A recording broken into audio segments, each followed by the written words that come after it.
La question d'aujourd'hui, elle vient d'un mari qui dit que sa femme se plaint de recevoir des cadeaux qui ne sont pas suffisamment beaux par rapport à ceux que sa sœur reçoit de la part de son beau-frère.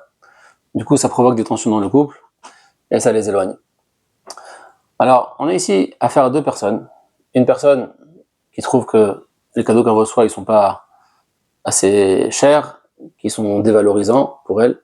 Et de l'autre côté, on a un mari qui certainement ressent que je me donne à fond pour vous, j'ai pas les mêmes moyens que mon beau-frère, je fais le maximum, et au lieu de regarder ce que j'amène, on regarde ce qui manque. Et du coup, ça fait des tensions. Alors, en fait, comme à chaque fois, ce qu'il faut essayer de voir, c'est ce qui se cache derrière la plainte.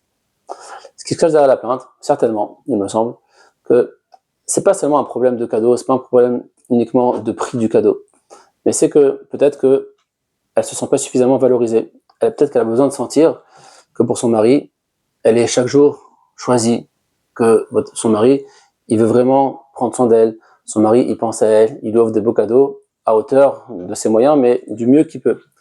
Et peut-être que si vous réussissez à lui faire comprendre ça, vous réussissez à lui offrir des cadeaux avec ces intentions-là, et en faisant en sorte qu'elle ressente qu'elle est importante pour vous, que ce soit en lui écrivant un mot, que ce soit en lui disant des choses qui vont lui faire comprendre tout ça, là, peut-être, certainement que ça va l'apaiser.